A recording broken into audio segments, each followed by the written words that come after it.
DWIZ, programang sasagutin ang iba't ibang isyu at mga balita. Karambola sa DWIZ. Tatalakayin, hihimayin at pagtatalunan ang iba't ibang mga isyu. Karambola sa DWIZ, programang pwede kang mag-reach pero now, pwede ka rin masran. At ngayon, narito na ang inyong mga karambulista at ang programa Karambola sa DWIZ.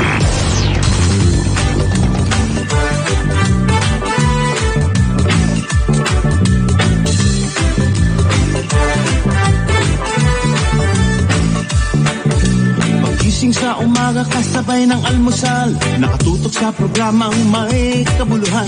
Walang paligoy-ligoy, diretso na sa punto. Walang peke dito, totoong balita lamang. Astig na pananaw at malayang pamamahayag. Naguulat, hinihimay ang mga issue. Mga kababayan, ang inyong karambulista. Jojo Robles, Conrad Banal, Jonathan de la Cruz, Pinky Pinoy, RJ Nieto at si Trixie Cruz Angeles. Oh, Karambola, Karambola, tuwing umaga. Oh, oh, Karambola, Karambola sa DWIZ 882. Magandang umaga. Today is March 28, Thursday. Birthday po ng ating Pangulo. Welcome to Karambola. Kasama po sa himpilan si Conrad Banal. Ako po si Trixie Cruz Angeles. Madating po si Pipi. Do not panic. Na-late lang siguro ng ligo. Adito na. Okay. Happy birthday. Happy 74th birthday, Mr. President. Diba? Birthday pa lang. Birthday ng Pangulo. Matutulog lang daw siya. Maganda yun. Maganda naman matulog. Gusto ko rin gawin yan Ako bukas. din, Kaya lang may karambola. Ako, nagtutulog din ako pag birthday ko Si Ahmed, ganun din. As in, you can't bother him. Aha. The whole day talaga. Ang tumawag sa kanya namumura. Parang ganun. Sleeping dragons and all that. Pero, ang ano ko dito is, some people in defending the president, binabash nila si Secretary Maynard Guevara. Bakit? Kasi sabi ni Sec Guevara, after nagsabi yung Pangulo, di ba, re-arrest nyo yung suspect dun sa Christine Silawan Slay. Okay.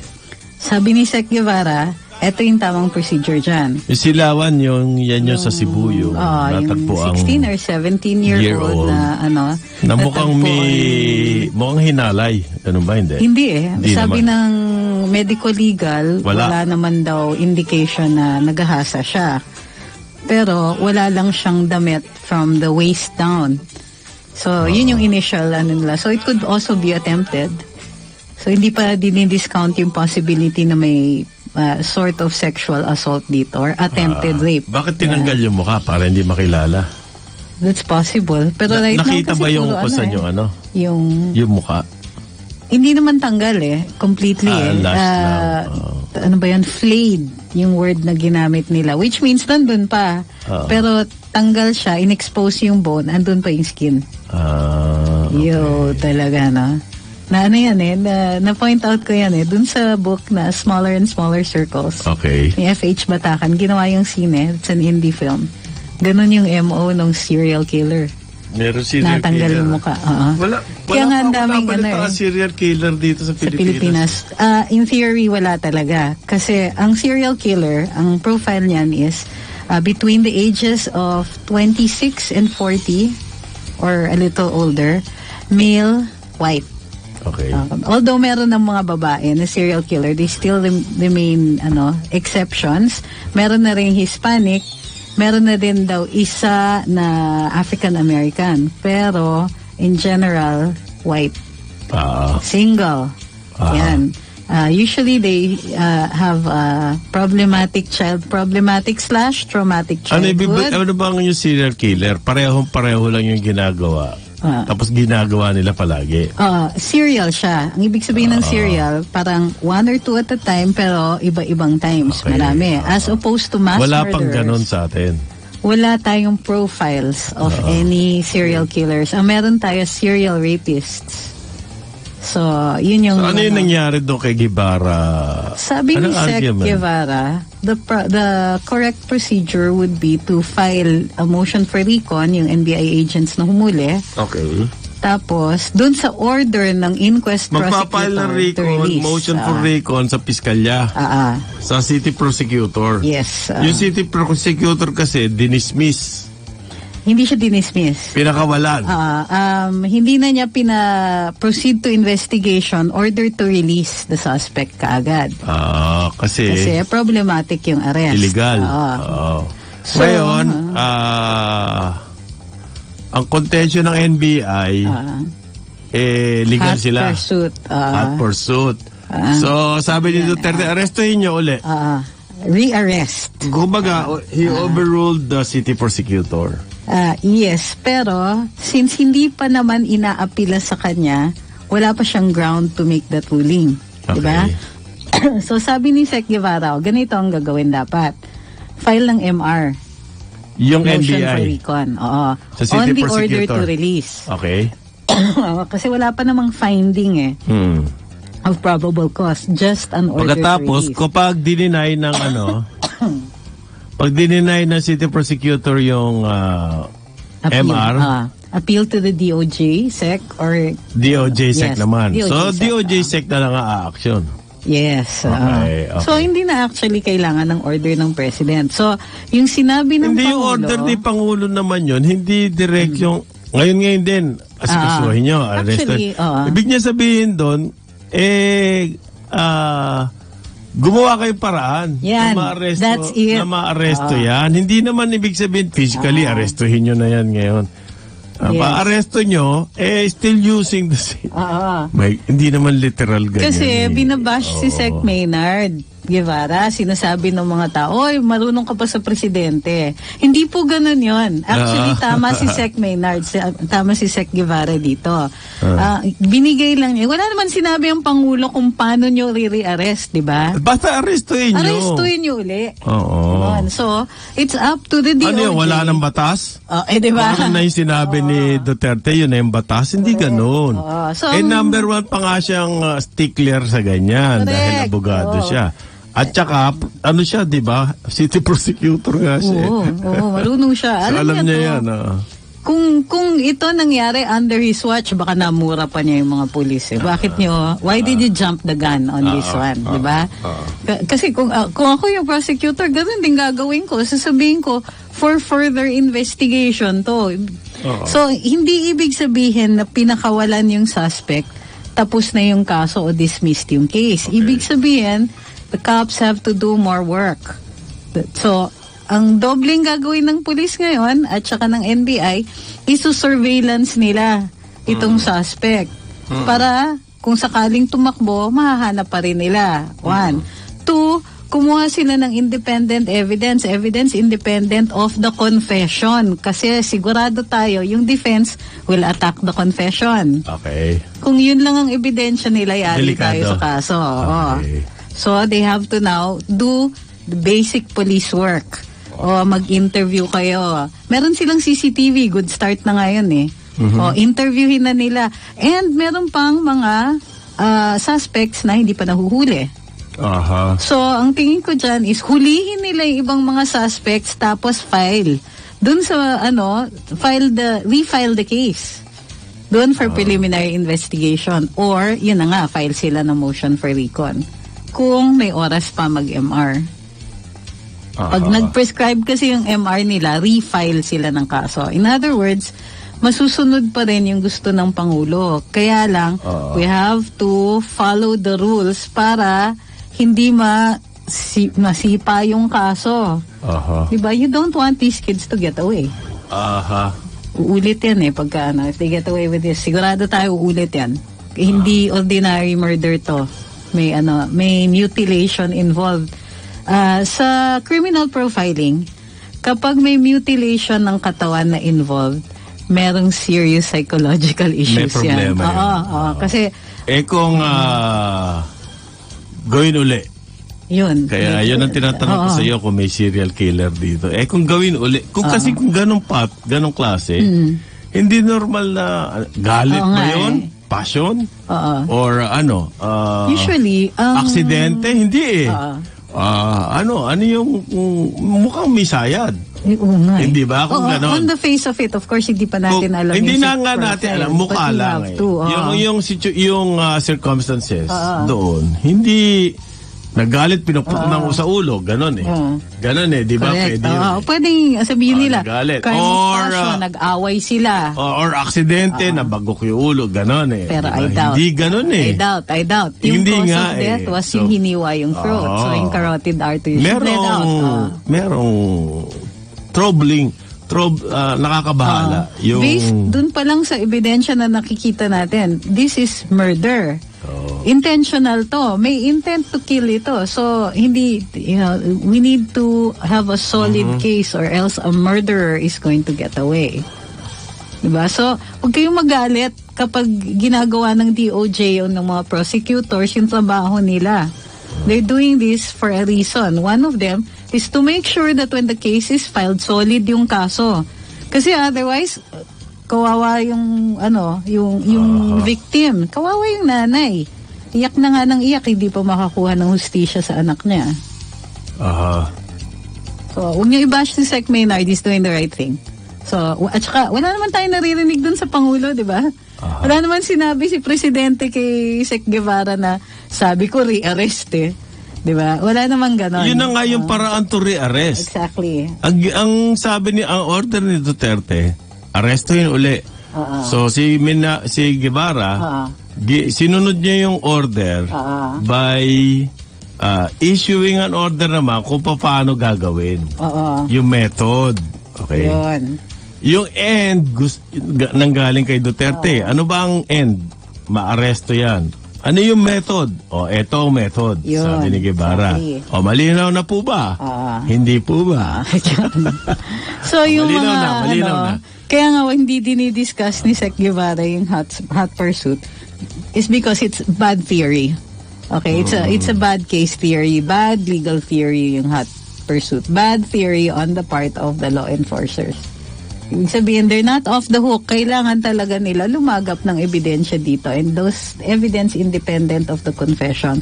Alam nyo, kung maayos sana yung arrest, nakakuha pa sila ng ng legit na confession na easily makakalusot.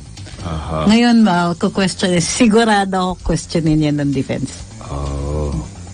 Lagot. Oo. Good morning, TP. Morning. Ano nangyari sa buhok mo?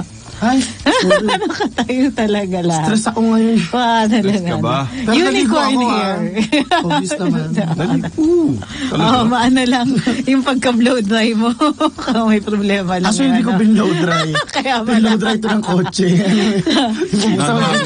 Bubuksan may bintana, tapos bahala na sa yun pala yun. Siguro yung bintana na binuksan mo yung nasa kaliwa, kaya tindig lahat. Tayo. Okay, tuloy. Go. War sining tungkol naman doon, hindi pa alam kung drugs to. Yan ang nangyari wala sa Cebu. pa nga hindi nga natin pero sensational yung story. Pero isa pang storya kasi, drug test yan. Well, yung malaki ngayon kasi yung losses sa El Nino, no? Yung sinasabi 2 billion na sa agri. 2.6. Well, maliit pa rin yun. Pero the fact na may losses, at simula pa lang. Medyo problema kasi natin yan sa, dati tubig ang problema. Yeah. Problema pa rin yung tubig. Magiging problema yung pagkain. Yan. Okay, yung food security. Kung anong gagawin dyan, siguro pagmimitingan yan nila Duterte. But anyway, tukol doon sa drug. Expected na yun Well, cyclical yung El Nino. Dumarating yan ng panaka-naka. Every 7 years mga ganun. yung panahon ni Pinoy, meron din El Nino. Every presidential term, practically may El Nino. Kasi 3 to 7 years yan ang cycle niya. Well, anyway, yung sa drug problem, sabi ni Duterte, it's worsening. Okay. Mukhang nasaktan tong dalawa, PDEA at saka PNP. Diba? Kasi sila yung main agencies na nakaharap dyan sa drug war Okay. Tsaka core platform ni Pangulo yung drug war na yan Oo. Diba Worsening. Diba, attorney, nung nakipag-dinner tayo kay Pangulo sa Malacanang a couple of years back. Yun talaga yung niya. I asked him, sabi ko, Daddy D, yung 6 months mo, alam ko hindi mo matadali yun. Pero kaya mo ba ng 6 years? O kaya daw. Kaya daw nasabi ni Duterte yun, sabi ng pulis, si Albayalde in particular, siya yung hepe ng pulis. Kasi daw, recently, na-intercept, ang lalaki na shipment. Paano yung mga hindi na-intercept? Correct. Plus may mga floating bricks pa. Hindi ba? Ang laki nung yung mga hindi na-intercept? Nasingot na. Ayun na nga. Kaya masasabi ni Duterte, indikasyon yung mga na-intercept na napakalalaki shipment na tuloy-tuloy pa rin ang pasok ng droga rito. Reflective. Okay. So, ang tingin ko rito, dapat mangyari, hindi lamang doon sa kalye yung drug war Okay. Kasama doon yung source, doon sa ibang bayan. Kailangan na natin ng cooperation kung saan man nanggagaling to, China, Taiwan, or Malaysia. Okay. Kailangan na rin natin na humingi sa kanila ng information and everything, di ba? Kung ganon ang nangyayari, napalaki ng palaki shipment dito, that will end up in the streets. Yeah. Well, yeah. Believe it or not, okay? Sabi naman ngayon, sabi ni Albayalde, kaya yun ang malaking challenge sa akin. Paano matigil yung mga ganong kalalaki shipment? Well, kailangan dyan intelligence work. At hindi yung asherto levels ng intelligence. Hindi kalsada lang yan. Yan ang hindi kalsada. Police work. Levels, tapos fugitive. Fugitive si asherto ba? Yeah, fugitive siya. Tapos, ano ba yung batas laban sa harboring of fugitive? Obstruction of justice. So, itong mga parin ay mga nag-handle ngayon kay pwede kasuhan na obstruction yan? Danger daw ang buhay niya May arrest order ba? Sabi niya. Sabi niya, in danger ang buhay niya. Pagkatapos ng tulungan patayin si G.Ikjo, tapos nagdedelikado. Di nga. Wala bang warrant of arrest itong si Asherto? Yung magpapasok ka ng droga na naka-magnetic lifter, tapos sabihin mo, nagdedelikado buhay mo. Malamang. Kung nagtino ka lang nasa presinto ka lang dyan at Candy Crush. Di ba? Sabi naman ni Albayalde, doon nga sa street level na drug war, nagkaroon ng gains doon. Kasi yung peace and order, bumaba ang yung mga collateral crimes. Is that what you call it? Yeah. Collateral crimes. Kasi, yung mga snatching, ganyan, nagbabaan yan. Yes. Kasi nga, medyo nasugpo sa street level. So, sinasabi ni Duterte yung napakalalaki shipment, ipanibago istorya yun. Pwede naman natin import yung snatcher Aba, hindi ba? So talagang... Hindi, kasi itong si Asherto, not that we're giving him any credibility, na ang sinasabi niya, yung street level nga lang daw yung ina-address. Pero ang tingin ko, outdated yung data niya Kasi nga, di ba nahuli siya? Smuggling. Di ba siya nga mismo yung nahuli dun sa Siya yung counter-example sa statement. Siya yung example. Pero he is his best argument against himself. Yung argument din ni Aaron Aquino ng PDEA chief, sabi niya, buti nga, sabi niya, ibig sabihin daw ng mga nahuhuling malalaking shipment, we're stopping these shipments para mabenta sa kalsada. Preventing it from getting to the street. Yes, sir. Okay. Alam mo, saludo ko sa inyo doon na nahuli yun. Boss Conrad. Paano nga hindi naman natin alam kung ano yung hindi nahuli? May fishy dyan Hindi pa natin. Ganare. Si Asherto. Di ba? Sabit sa G.Ikjo, sabit sa magnetic lifter, a couple of other issues. Tapos ngayon, ginamit nilang parang mala state witness, ginamit ng opposition. Ng kabila. Okay. Ang laki ng mga kasalanan nun, ha? 6 billion pesos sa shabu, murder. Si Janet Napoles, magkano yung ninakaw? 10 billion, pero hindi pa lahat yun. Mga ano lang naman. Hindi sa kanya napunta lahat yun. Mga 40, majority napunta sa politiko. Mga nakuha niya doon, mga 30% maximum, gano'n na. Baka wala pa. Sabating 30% na. Pag partidahan sabi mo na, natin. 30%. 3 billion lang yun. Kalahati lang yun ang sabu. Di ba? Tapos kulong. Kinulong, di ba? Pero walang pinatay si Janet. Walang pinatay si Janet. Eto na. Ano gagawin ng state witness si Janet? Kontra opposition, no? Parang diba? hindi ba? Parang may mali, no? Kasi walang kinalaman si Duterte Road. Ay, hindi lang yan, sir. At kasi po, tatamaan yung mga dilaw. Yung mga bugok na bishop na rin na, na nag-endorse pang nalalaman kay Mar Rojas. At saka doon sa Ocho Derecho, parang hindi mo obvious naman masyado itong mga ungas na to. In-endorse ba naman si Mar Rojas? Sabi daw kasi, corruption-free. Talaga? Hindi naman sila sa kuweba nagmimisa itong mga bishop na to. Hindi naman sila nahihirin. Corruption-free? Pasakihin ko nga kayo sa Mahindra. Sa bulutan ko kayo dyan MRT. Isa pa yun. Nanda. Hala. Ano yan? May black hole. 2010 to 2016 nila, nagka-amnesia sila, ganon? Sabi nagkaroon tuloy ng opening si De Lima. Sabi niya kay Asierto, may report ka? Ilabas mo. Parang hindi pa nilalabas. Hindi nilalabas. Yung ba talaga yung pinapalabas ni De Lima? Hindi, ilabas mo yung report. Baka iba yung pinapalabas. Salbahe na talaga. Ay, kayo ang sama ng iniisip. Kasi yung report na yun, ang report na yun, parang sinasabit niya si Duterte sa drug trade. Dahil doon sa kaibigan si Ying and Yang. Lim and Yang. Okay. Sino ba yung Lim? Yung Peter Lim? Sino yung Lim? Peter Lim at saka Michael Yang. Hindi ba inaresto ng Peter Lim?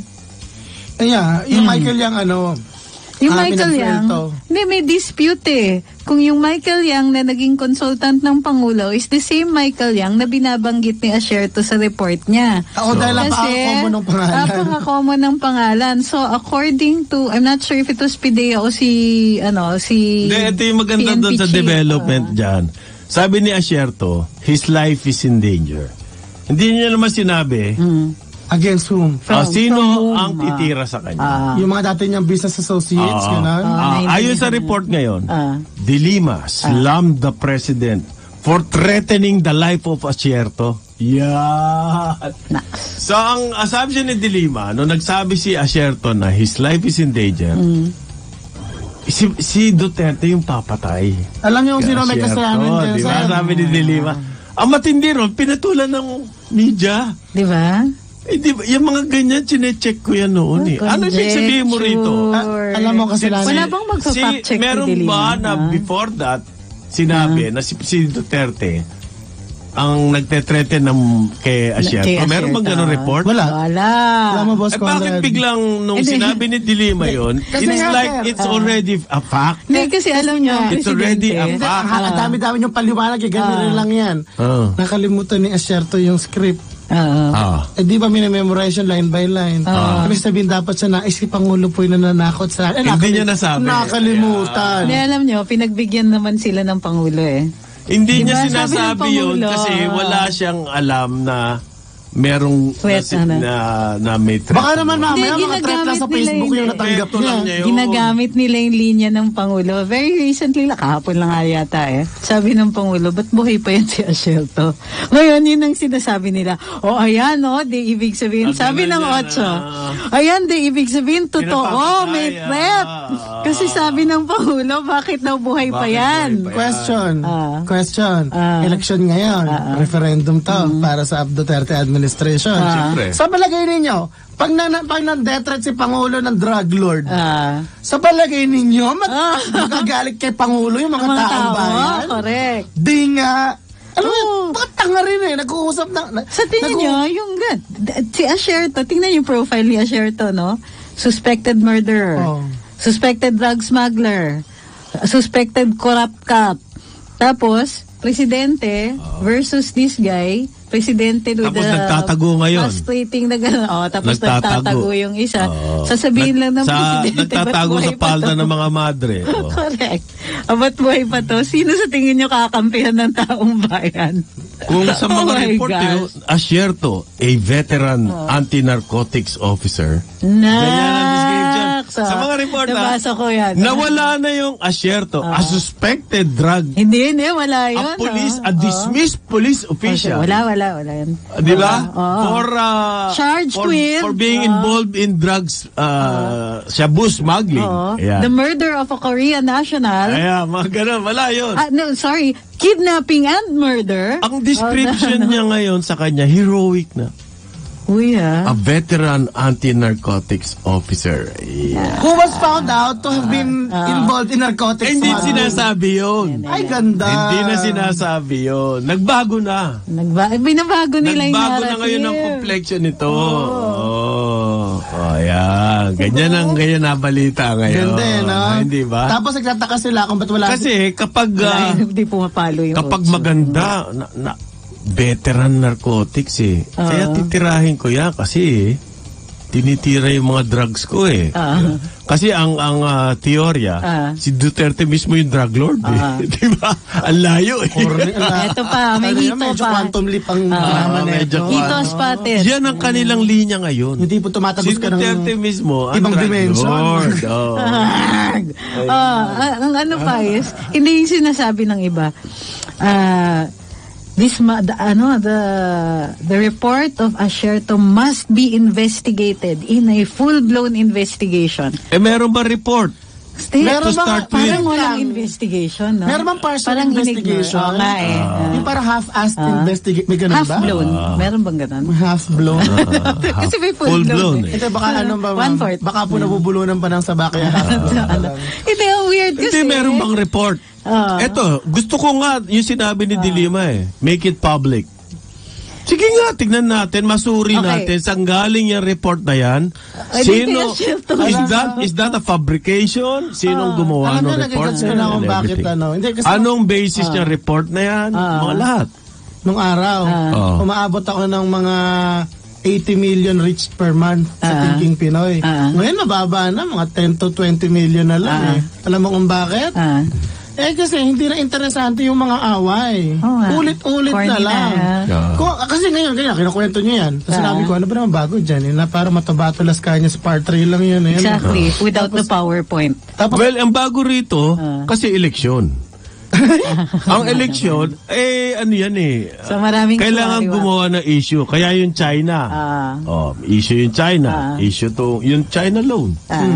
Onerous at 2%. Ay, darating tayo dyan. Pero yung read bank. Ang maganda ngayon tayo. Ang ganda ng maganda topic yan. Long playing pa yung read bank, ha? Tingnan niyo yung timing ng Asierto.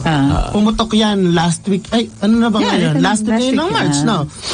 Pero, yung ibang kailan yung sa SWS survey na magiging para sa senatorial balls? First week ng April. Di ba? Di ba? Yung enough time para mag-propagate. So, magkano kaya ang So, kailangan pa Hindi ang problema, yung mga usual suspects sa media lang yung pumapatol Oo nga. Hindi naman lahat kinakarga yung istorya ng China at saka ng Asierto. Ang totoo lang, alam mo kung sino yung mga media outfits. Kayo naman. Rappler. Ano ba yun? Veteran narcotics cop. Anti-narcotics. Veteran anti-narcotics Tanggalin na police natin officer. yung anti pala. Smuggler na Veteran anti-narcotics officer. Yan. Veteran. While nagbenta pa pala to ng mga replay. Yes. Ng 1,000 daw. AK. Ng mga AK. Hindi pa yun. Binenta at binenta sa NPA. Talagang virtues. Yan ang yan ngayon ang panlabon nila kay Duterte. Yan ang panlaban You're threatening the life of this guy. You are threatening a veteran anti-narcotics officer? Alam mo kasi, You're sir, threatening the life? Yan na yung konteksto ng sinasabi ng Pangulo, ba't buhay pa to? Kasi yung mga binenta niyang barel, yun yung bumabarel sa mga sundalo natin. Pag nalaman ng mga sundalo natin, diba? Bayani. Bakit buhay Veteran, ka ma'am. pa? Ay, naku, Diyos ko. Alam mo, Malaman ng Marines yan, Pero ang teorya niya ngayon, kaya daw siya na ini-involve sa mga krimen na yan. Dahil sinubmit niya yung report niya sa Malacanang. Kilay ko talaga. Parang sinabi So, niya, feeling niya, siya lang ang nagsasabit ng report doon. ang tagal na niyang inimbestigahan doon sa pagpatay sa Korea National, ha? Wala pa si Duterte. Kaya daw siya tumigil na-involve siya dyan dahil dun sa report niya. Kaya sabi ni Dilima, labas mo nga yung report para bumagsak mo tong... Di ba? Nung nag-press conference problema, siya. baka walang report Yung press conference niya, meron Kailangan pa siyang ma-verify top yung report na secret. yan, eh. Yung cover ng report niya nakalagay, top secret. Top secret. Top secret. So secret, nobody knows about it. Even Duterte? Even Ashelto. Sino kaya magbabasa nun? Ewan ko. Malacanang. Ganito yung sinasabi Tsaka bakit, ni Ashelto. anong posisyon niya? Bakit pwede siya mag-report diretso sa Malacanang? Yun na nga eh. Meron bang ganon? Hindi ba dapat sa police magre-report ako sa To his superior.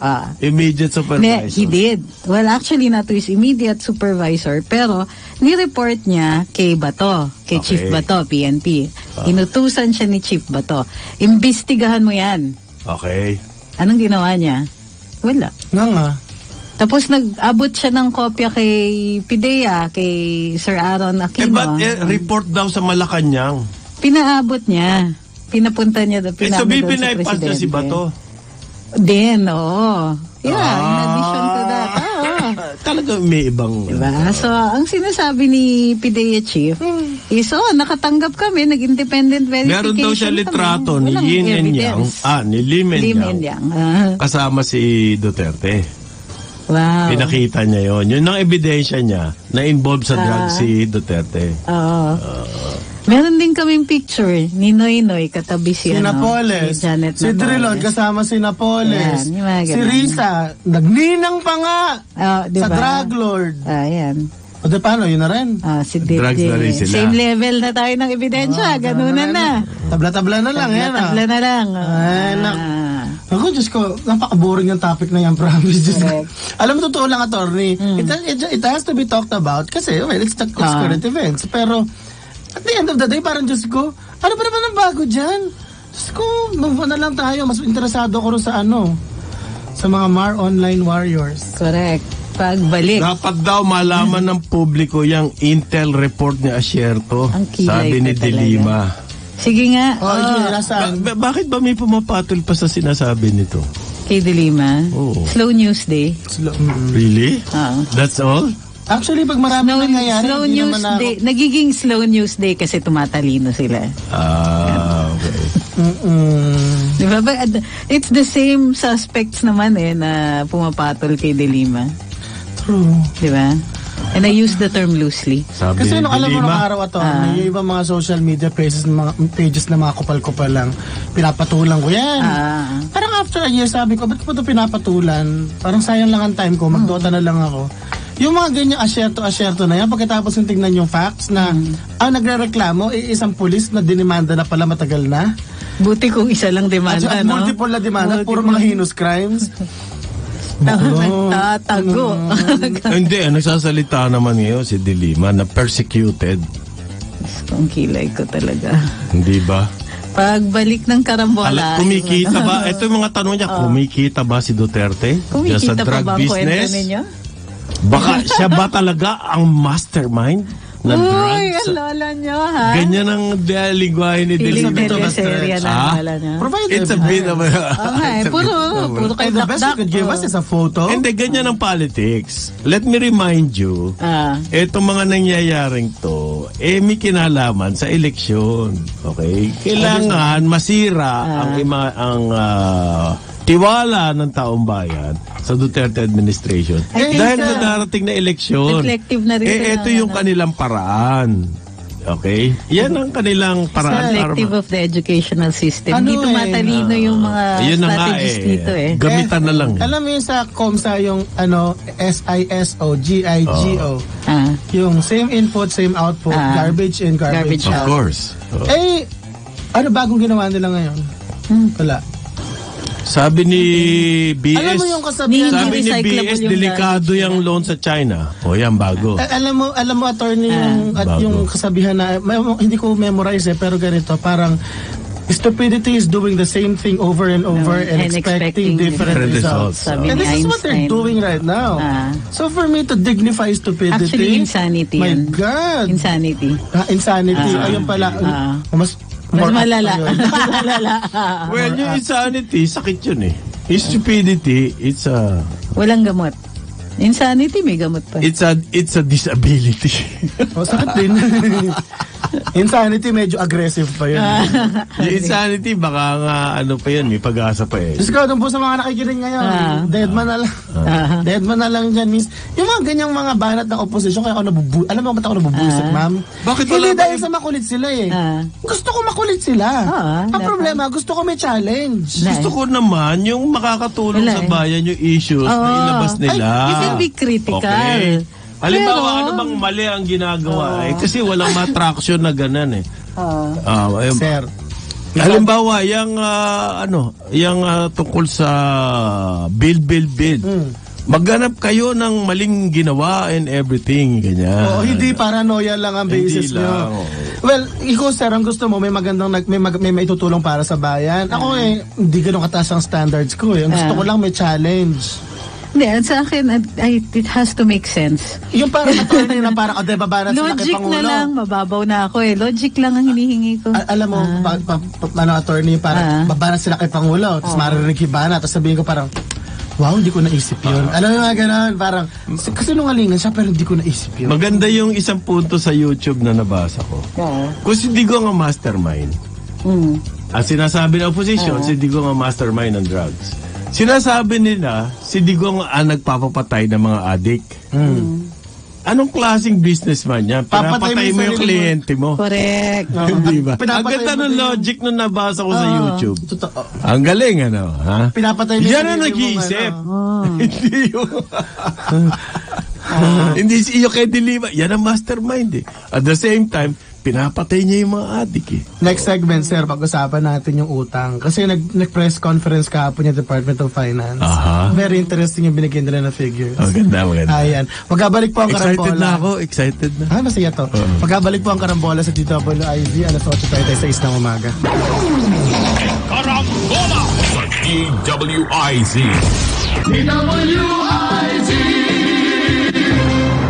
Balikan natin ang ating mga karambulista at ang programa Karambola sa DWIZ. Karambola, karambola, tuwing umaga. Karambola, karambola. Kabalik ang karambola. Kasama ko rin sa himpilan si Conrad Banal, RJ Nieto, also known as Thinking Pinoy, ako po si Trixie Cruz Angeles. Anong balita, Tip? Aray. Mamaya na yung Rappler sa third segment na yan. Mamaya na yan. Ano muna tayo, yung utang. Aray. Ano daw? Binebenta na natin. Kasi oil rich ang Reed Bank. Ha? Nagkaroon na ba ng exploration dyan? Hindi. Paano mo nalamang oil rich? Number one, mali, hindi oil rich. Natural gas natural rich. gas. Magkaiba yun. May hindi natin alam na rich nga ng natural gas dahil wala pang exploration. Sir, in fairness, meron 2D seismic survey noong 1970s. Yung seismic survey, makikita mo lang dyan, may hollow. Ibig sabihin, walang laman sa ilalim ng lupa. Kung Na ano ang pinapresume. laman nun, Hindi mo alam. hindi natin alam. Paano mo malalaman yan? You will. You drill. At hindi lang isang drill. Yeah. Ilang daan drill yan. Ganon kagastos yung exploration na yan, okay? Okay? Kaya kailangan mo na puhunan to explore that. Kasi kung halo nga at may gas, at yung quality ng gas, hindi naman commercial, Ayan. sayang lang kapag, Ang oras. kapag in-explore, kapag kinuha mo yung gas. Okay? Maaring gas yun, pero masusunog ba yan? Commercial quantity ba? Hindi. Ibig sabihin, ano yung gas na nandoon? Ayun. Yung natural gas na pwede ba sunugan? Anong quality ng gas? Gaano kadami yun? How long will it last?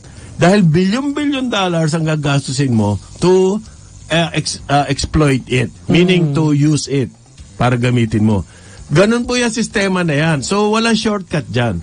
Pag sinabi ni Carpio na oil-rich, reed bank, wala siyang basis doon. Whatsoever. Wala siyang basis. Fake news yun? Fake news yun. Okay. Hindi na mo malalaman kung oil-rich yan or gas-rich yan kung wala pang exploration, drilling. Okay. Ganun rin. Ito basics. Let's be clear on that. Ito basics. Lately, November at saka April 2018, pumirma kasi tayo ng loan agreement with China. Yung isang loan agreement noong November para sa Kaliwa Dam.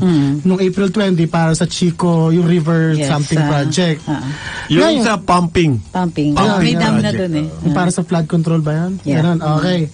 Yung loan po ay may maturity ng 20 years at may grace period na 7. Okay. Ngayon, yung nominal interest rate niya, yung nakalagay sa papel ay 2%.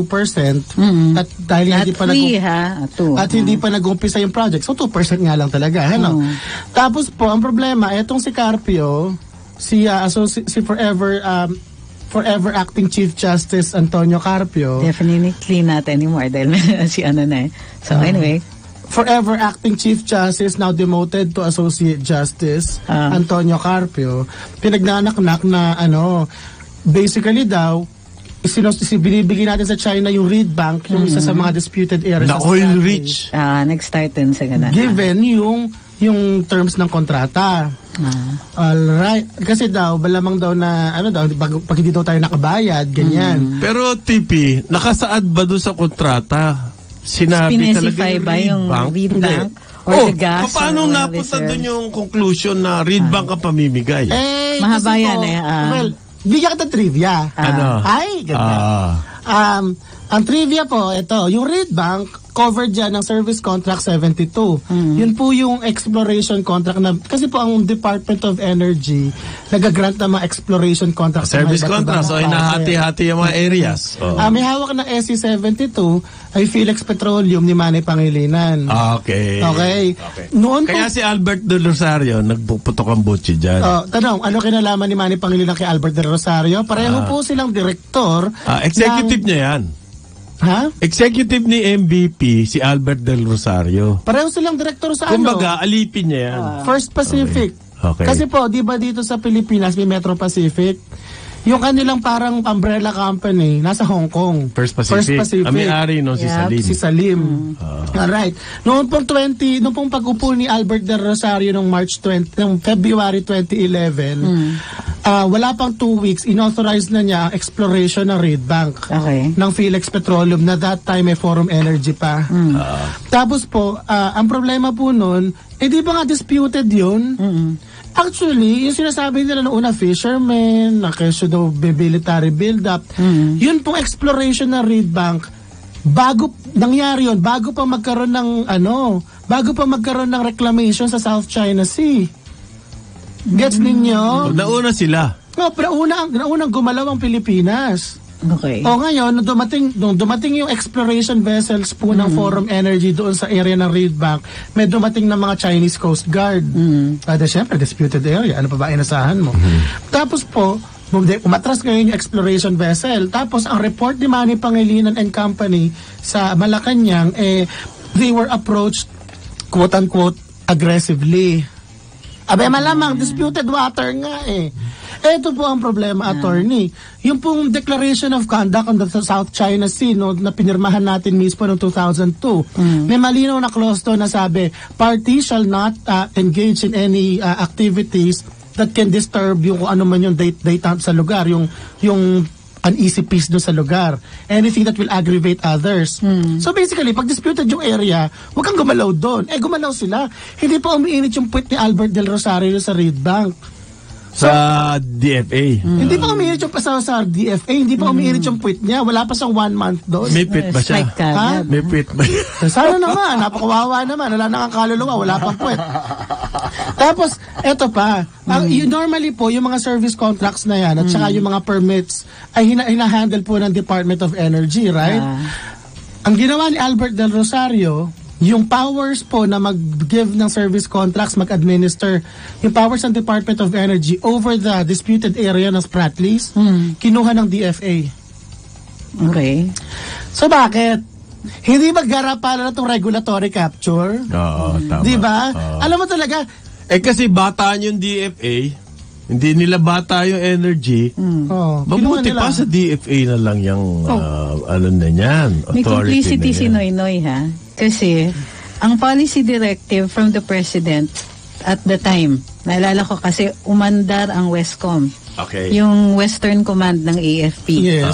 to protect whatever activities we're holding there. Ikaw naman contributor yun eh. So, hindi sinabi ng Pangulo, di ba, atin At ang that time. kaya nga inassign yung name na West Philippine Sea. These are statements of ownership or statements or declarations of recognition of our rights. So, yun, West Philippine Sea, yung pag-protect dun sa yung orders dun sa WPH, sa Westcom, etc. Pero at the same time, 'di ba, sumugod ang Navy Yes. and then umatras Yung BRP Del Pilar. Del Pilar. Also on the orders of the President. Yun po, nangyari Kasi, yun after na noong initial na confrontation ng Anyway, exploration. Hindi, dalawa Kasi yung the Pinaliwanag other lang one natin was- yung Reed Bank. Dahil yun ang pinagpipilitan Pilitan ni ni Carpio. Carpio na kaating ginagawang collateral na wala naman dun sa yung Reed Bank na yun, wala naman dun sa actual contract.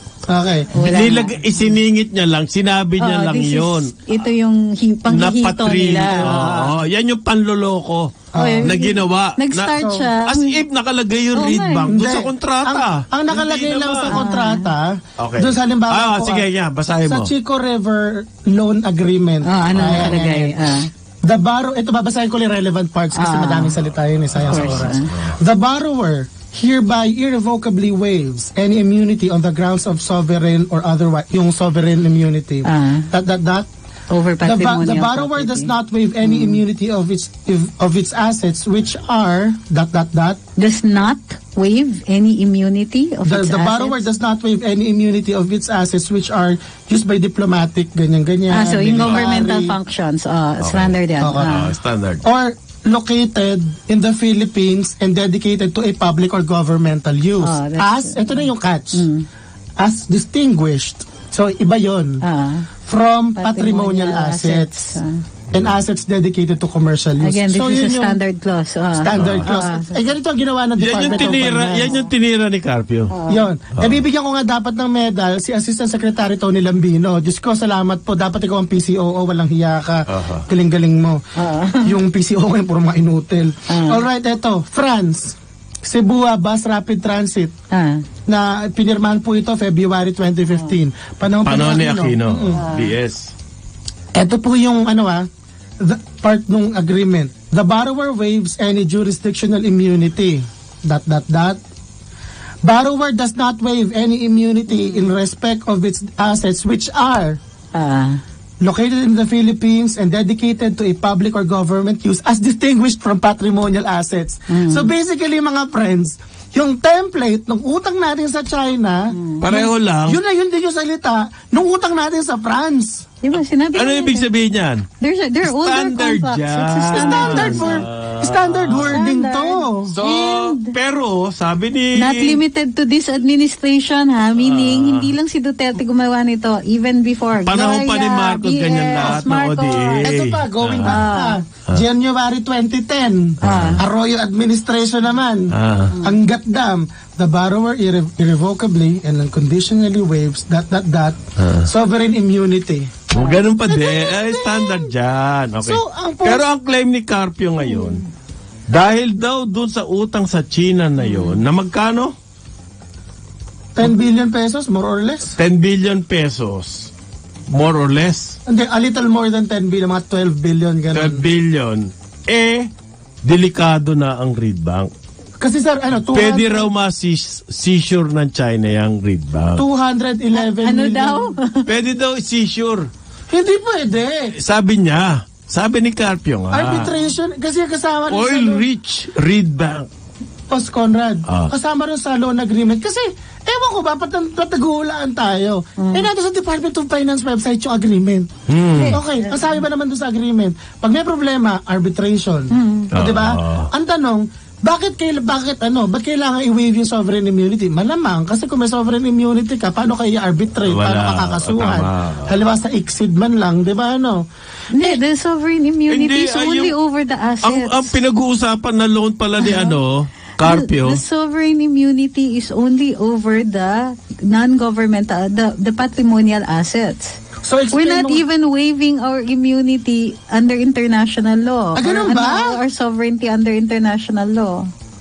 So, sovereign immunity over patrimonial assets. But the fact that we entered into a contract binds us to that arbitration. But we don't surrender our sovereignty. It is an act of sovereignty to bind ourselves to that arbitration also. Yun, So, ano yung sinasabi nila na we agreed to this arbitration, and arbitration is also a standard clause. Tingnan mo MWSS. Di ba standard ng mamali ka dyan. Kasi, associate justice ka ba? Ay, ganun nga. Ito kahit na walang logic, associate justice to, kaya tama ito. Esensya na doon sa mga hampas lupang gumagamit lang ng logic. Bawal mong kontrahin yan, associate justice yan. Teka muna, yung loan na pinag-uusapan ni Carpio, napaka 3.69. Sabi mo na 3.7 billion. Okay? So, mag-give up tayo ng oil-rich read bank for 4 billion. Correct. Hindi. Ganito for 4 billion? If ever. Kahit na sinong bangko, kaya-kaya utangan ng gobyerno, mag-i-issue ka lang ng tinod, bayaran ko na yan. Sir, clarify yan. Dun sa usapan, sagutan ni Justice Carpio at saka ni Spox Panelo. Sabi ni Carpio, no, we're not. The asset isn't read bank, it's the oil and gas reserves that were declared patrimonial property already under previous law. So, sabi naman din ni Panelo, oo nga yan, totoo yun. Yes, these are patrimonial property and in theory, can be seized later on to satisfy their debt. Wait, not yet. Intellectual masturbation. However, even if that were so, even if it was possible for them to seize that, they can only do so to the amount to satisfy the loan. Ibig sabihin, kung ang utang mo 3 billion, 10 billion lang. 3 billion lang worth of oil and gas. What is the problem? Tsaka, utang mo naman talaga. Diba? What is the problem? Practical lang.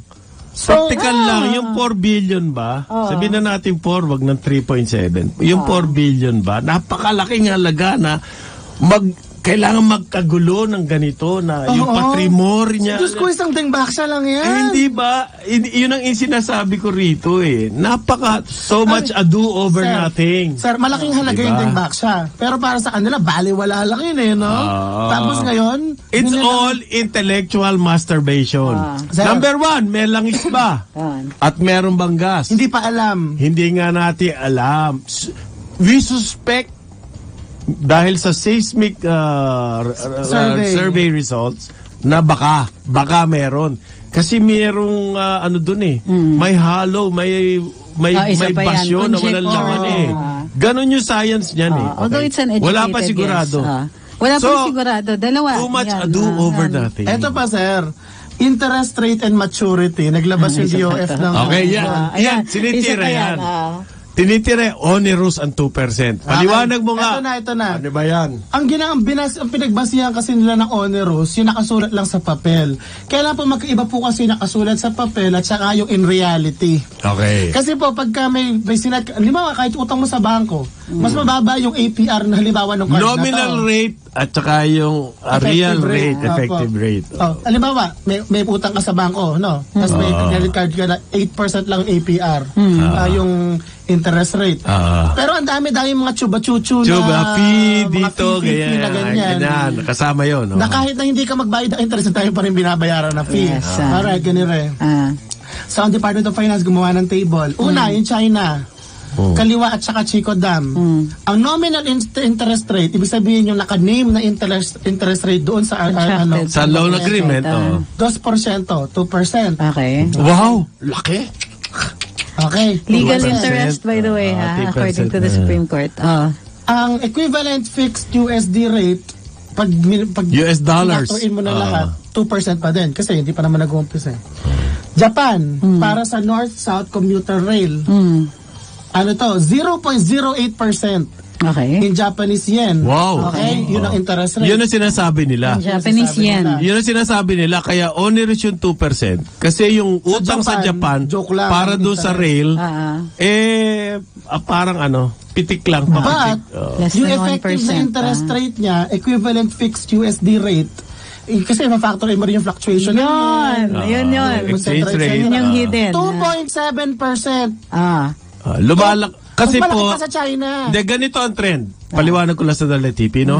Yung yen, Japanese, lumalakas yan against the US dollar. Yes. Okay? So, pag nag-compute ka na ng interest, syempre, mas mahal na in terms of dollars, yung Japanese yen na inutang mo. Ang reserves ng Pinas, hindi naman yen in dollars. Kasi kahit mag-appreciate ang yen, at yan naman ang reserves natin, deadma. Nakapagod tayo Kaya to the lang dollar mga friends, rate. halimbawa, kayo may $100 ka, di ba? Ganito po imagine mo lang kuwari may $1 ka. Okay, $1. Tapos magbabayad ka ng utang mo na 1 yen. Okay? Kuwari, ang exchange rate ngayon ay 1:1. Okay? $1 ka lang. Di $1 lang ibabayad mo kung babayaran mo ngayon. Kauutang mo pa nga lang di ba? Diba? Okay, 10 years into the future. Di ba kamo lumalakas yung yen? So magiging 1 yen, sa kuwari lang, 1 yen, $2. Yung 1 yen na babayaran mo, $2 na bigla. $2 na bigla. Saan ka kukuha nun? $1 nga lang ang reserve mo. Diba? Yun. So, hidden costs. Yan ang tinatawag So, na in hidden effect, costs. dahil sa ibang fluctuation, yung yen loan, mas mahal pa doon sa China loan. Korea. Okay. Anong project yan? Yung Cebu Airport. Yung bago. Cebu International. 0.15%. 0.15% in Korean won. Equivalent fixed US dollar rate, 1.36%. Mababa lang, in fair. Pero, nag-gain pa rin yung won against the US dollar. Yeah, also, So, 1.36 ang issue kasi natin dito yung lower than China. Okay. And this gets interesting. Ito rin pinakamasaya. Ito. Para sa Cebu Bus Rapid Transit. Hello, Tommy Osmeña. Walang hiya ka. Alright. 0.71% Kailan inutang niya Cebu? February 26, 2015. Sinong presidente nun? Aquino. EDSA pa to. EDSA pa inutang. Diba? Okay, 0.71%. Ganda. Diba? Ganda. Sino nagpautang niyan? France. Taray. Okay. Doon din galing yung? Contractor. Hindi. Yung anong gamot yun? Anong gamot? Ay, Sanofi Dengbaksha. Okay, tuloy natin. Okay. Paborito pala, France. Kalain mo. Okay. As of, ito November 2014. Okay. Ito kasi, date of relevant document kasi, February 26, 2015. Okay. Pero syempre may negotiations yan prior. Syempre, So as of the November 2014 negotiations, ang equivalent fixed US dollar rate nung utang natin sa France, 3.69. Wait. Ulitin mo yun? 3.69? 3.69. Pero, pinlay ng RTBM 3.69. 0.71 sa papel, pero sasama mo pa yung siguro fluctuation ng euro, lahat ng fees, fees, 3.69. Ang maturity niya 26 years. Ang grace period niya 6 years. Okay? Yung sa China, ang maturity 20 years, ang grace period 7 years. So I think medyo comparable yung dalawa, yung maturity at saka grace period ng France loan natin at saka ng China loan. However, what's clear here is mas mataas na mga 80% yung interest kumpara lang 2 versus 3.69%. Pangalawa, it also has to be noted na yung France kailan lang umutang sa China. Okay, wait lang. So ang gusto ninyo, utangan Huwag natin. tayo umutang sa China. Huwag tayo umutang sa China. Umutang na lang tayo doon sa umuutang sa China. Mas mabuti O, pa. hindi, pinatungan lang tayo nun. Di ba, attorney? Dalawang rates. Di ba? Ikaw naman yung China, onerous yun. What? 2%. Yung sa France, more onerous. Gusto pala, more onerous. Basta onerous yung China. Tingin ko, Tama racist pa rin lang sila. Ay, paano po? Tama pa rin. Paano pag hindi natin nabayaran itong utang natin sa France? Sino kukunin dito? Si Solen Yusap? Si Solen, sa inyo na po si Solen. Sa inyo na po si ano pangalan ng kapatid, yung pogi, yung asawa ni Ann Curtis. Si Erwan. Erwan. Oh, yun si Erwan, gano'n. Iyon na rin si Ann Curtis. And your friends in this club, isama mo na rin. Ko. Part of Asawa ni national Solen, patrimony ba sila? Ha? Part of national Eh, they're not for patrimony. public use naman. Pero gets ninyo? Ano, utangan na lang natin yung umutang sa China? Ano kalokohan yan? Di ba? Diyos ko. Let's break nga muna tayo. Rappler tayo pakiari. Magbabalik ang karambola. Ang oras natin, 9:01 ng umaga. Karambola sa DWIZ. Balikan natin ang ating mga karambulista at ang programa Karambola sa DWIZ. Karambola, karambola, tuwing umaga. Oh, oh, karambola, karambola. Sa DWIC 882.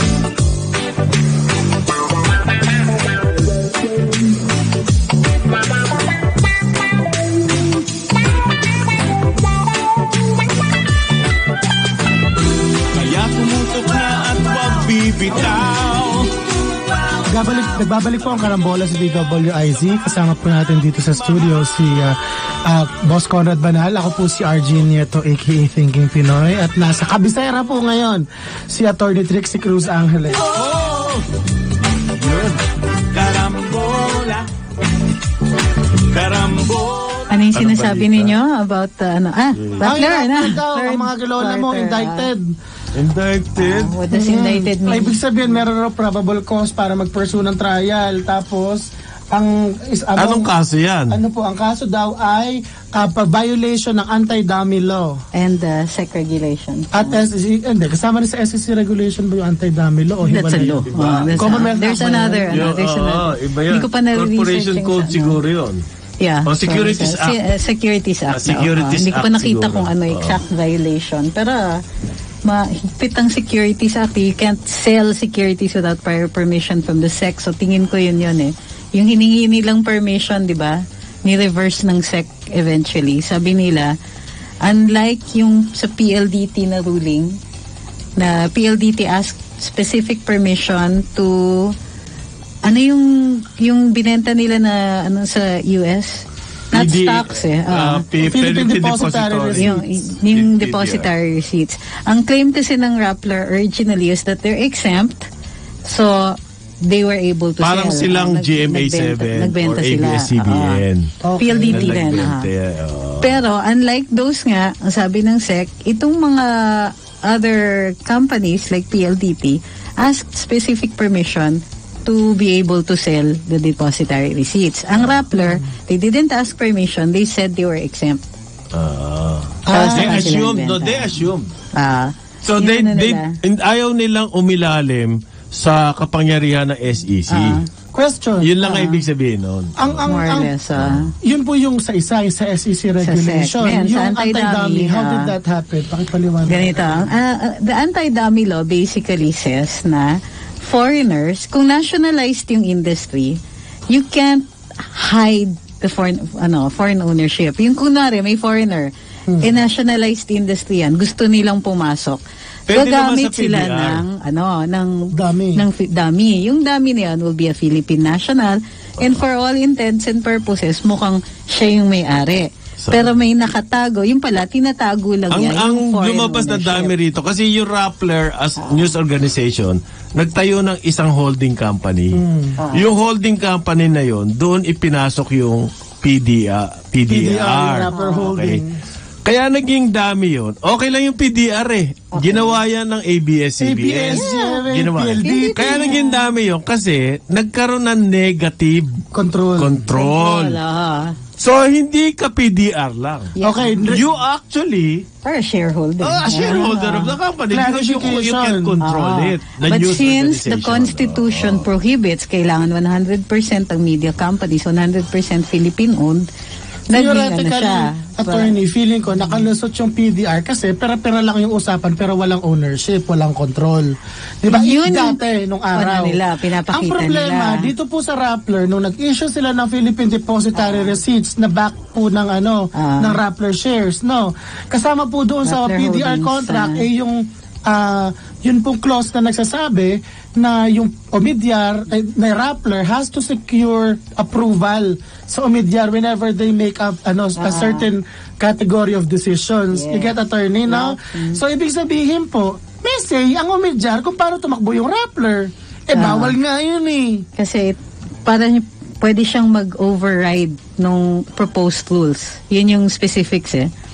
Pagka nagbago ng rules yung Rappler, may override clause yung Omidyar noon. So that is a form of control. Kahit nung later on, tinanggal na ng Rappler yung clause na yon, admittedly after the fact, sabi ng SEC and nag-agree ang Court of Appeals, hindi. Binigyan niyo pa rin sila ng control. Kahit yung kinukure niyo na later on. Doesn't matter. Alam niyo, na-violate niyo na. Alam mo yung feeling ko na parang yan eh. Parang yung sari-sari store nung sa kilala eh. No? Okay. Then nung una, humingi muna ng pautang mula sa magulang niya para mag-start ng sari-sari store. Walang maayos na business model yung sari-sari store. Then nalugi. So kailangan na ngayon ng bagong capital infusion dahil yung lahat ng mga kamag-anak niya, wala nang gusto magpautang. Inuutangan na niya lahat eh. No? So ngayon, mangungutang siya sa 5-6. Okay. Ang problema, yung sa 5-6, ang daming mga kulakulat. Naku, ang daming problema dyan. Tapos bukod dyan, mga shady pa ng mga dealers yung sinusourcean niya ng mga binibenta niya. Okay, nagka-problema na siya. Wala, pabagsak. Si Maria Reza kasi nung una, nag-start yan, may mga investors na feeling ko naman, wala namang intention din na mag-make profit. Pero sige na nga. Di ba sila Manny Ayala, sila James Bitanga, etc. Ang problema nga, di ba, attorney, the only reason why rappers stayed alive for like how many years now? 6 years? 8 years? Was because every year there were new capital infusions. It never really made any money. Kaya po ang prediction ko nga in my 2017 article was that Rappler's gonna go bankrupt by end of 2018. 2019 buhay pa. Kasi may bagong infusion na naman. Pera na naman. Kasi normally, di ba, attorney, pag business, bigyan mo lang ng seed capital, tapos kikita na siya, tapos self-sustaining na. Rappler was never that way. Parating infusions. Lagi silang negative yung balance sheet at naging green lang kasi nagbibigay ng bagong pera. Well, di ba yung may istorya na lumabas yung origin ng Rappler? Simula niya si Marites Bitog. Marami sinulat yan tungkol sa Supreme Court. Okay, yeah. Yung unang article ng Rappler, bakbak kay Corona. Yeah. At siyempre, sabi nila, pakawala yan para umupo si Carpio. Ay, Carpio na naman. Ay, di ba? Well, actually, no. Ay, that's actually true based dun sa source ko na ganire. Di ba nung naupo si Corona, in-appoint siya, di ba, right before the GMA step down. Tapos po noon, the next year, na-appoint naman, shortly after, na-appoint naman etong nag-step down si Corona, di ba? Tapos naupo naman pagkayari niya si Lourdes Sereno, di ba? Di ba ganon? Lourdes Sereno, na-impeach si Corona. Di ba? Tapos po, ang ginamit na attack dog ni Carpio daw, itong si Lourdes Sereno. Okay? Ngayon, eto na. Noon pong nagde-deliberation na yung Judicial and Bar Council, ang pinagpipilian talaga kasama si Carpio. Kasama pa nga si De Lima eh. Ang problema, hindi po pwede si De Lima. Dahil nga po meron niyang maraming oppositor dyan eh. At saka may disbarment case pa siya noon. Nung nagpa-interview siya, may disbarment case siya. Tama. Hindi niya napadismiss. Bukod pa doon, eto pa, Yun pong Senate daw noon, according sa mga sources ko sa Senate. Saya. Yung pong mga Senate, taga-Senate noon, kuwari tayo lang nakakarinig. Yung pong mga taga-Senate noon, mainit na ulo. Kasi ang sobrang tindi na nang ginamit nila ng political capital to remove corona. Yeah. Alam naman nilang may pagka-bullshit yung decision eh. Oo. Diba? O ngayon, noon pong mag-deliberation na for the new Chief Justice, kinausap daw ng Malacanang itong Senado. Ang sabi nila, sige, wala tayong choice. Papalitan natin talaga itong si Corona. Pero ang kondisyon namin, in exchange for the conviction, Carpio will not replace him. Kasi natatakot sila kay Carpio. Kasi Carpio, for all despite all his faults, he's a freaking genius. He's a really smart guy. He's probably like 550 times smarter than I am. So, isa sa mga 500 na. Ganun na akong kabobo. Okay, tuloy natin. Pero ang point, hindi na pwede si Carpio. Tapos ito na, dinatanggalan si Corona. Tapos nag-denomination na. Ang sabi sa akin ng source ko, from the Supreme Court naman, nasabi sa akin, kinausap daw ni Carpio si Sereno. Okay. Uy, Sereno, mag-inhibit ka na dun sa running for the Chief Justice, ganyan-ganyan. Ambisyosang pala ka yung ate mo. Wala, hindi nangyari. Tsaka siya yung classmate eh. Classmate ba siya? Classmate siya ni Noy sa undergrad sa Ateneo. Di nyo alam? Ano ba? Kaklase. Classmate, kabat siya. Ateneo. Infectious ba retardation? Well, pero yung nag-ignite nung anti-corona, yung grupo ni, supposedly, yung grupo ni Carpio, doon nasimulan yung rappler. Para ma-ignite. Yun yung so, anti-corona yung una nilang article. So, ano lang yan, wala pa mga opisina, gano'n. Pero grabe na yung equipment nila. I know this for a fact kasi ako yung unang interview ng Rappler. Not proud. So, meron na raw kaso, sasampahan na. Okay. Harassment yan. Ay, syempre. Sa press freedom. Persecution. May lilipad na naman. Persecution yan. Kasi kailangan lumabas yan sa CNN, BBC, ano pa ba mga balita? Na one time lang naman. Deutsche Welle. One time kasi lumalabas yan eh. Kasi talaga ito, mapang-api talaga to si Duterte. Ito yung weird dyan. Kasi ganire, pag one time mo lang feature, tapos walang follow-up story, ibig sabihin hindi interesado yung mismong journalist on that issue. Meron mga nadala lang yan sa pakiusap. Correct. Diba? May fish eh. Hindi ka mukha na libawa. Nadala sa utos. Pati yung des. Halimbawa ito, Dingback siya. Wala na ako mapigay na bagong balita sa Dingback siya. Susulat pa din ako diba? Kasi passionate ako sa issue ng Dingback siya.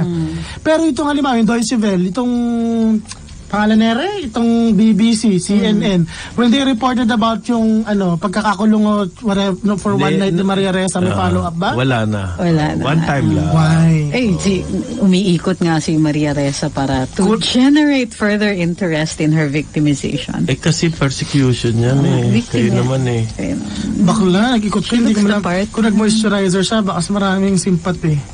Pag tininan mo kasi paano ka mukhang maaawa doon? Baliktad nga yung nakakaawa na nga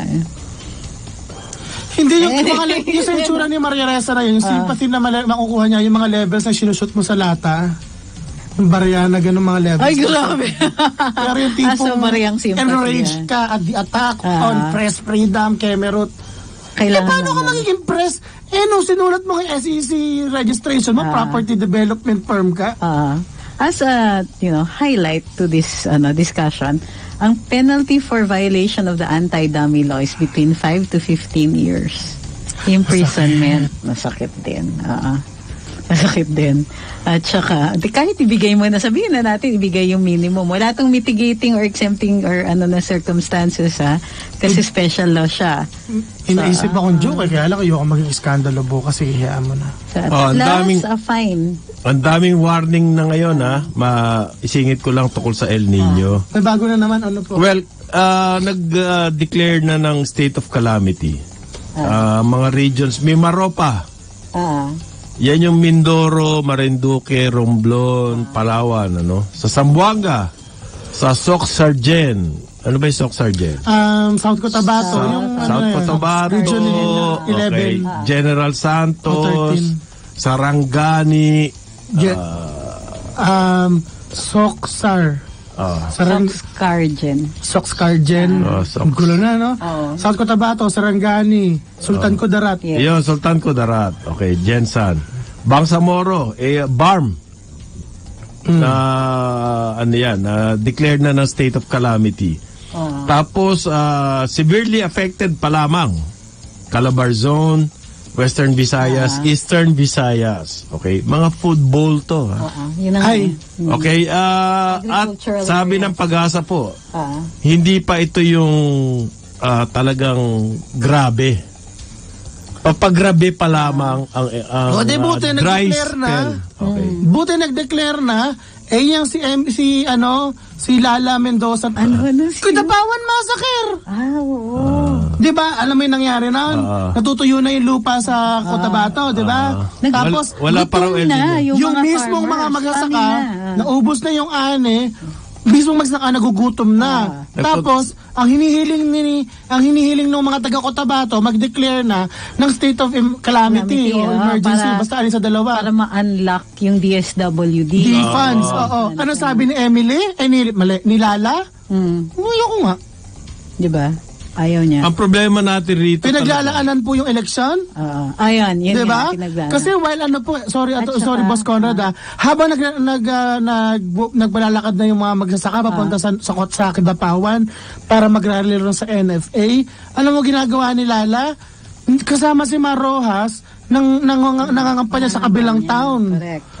So, ngayon pinagbabaril yung mga binabaril yung mga magsasaka. Ang excuse niya, hindi niya pwedeng bigyan ng bigas yung mga yon kasi hindi niya constituents. Kundi man under this yung prospect natin, mahigit 90% ng ating arable land, meaning agriculture, tatamaan, kung hindi man siya dry spell, ibig sabihin wala lang ulan, totoong drought, tagtuyot.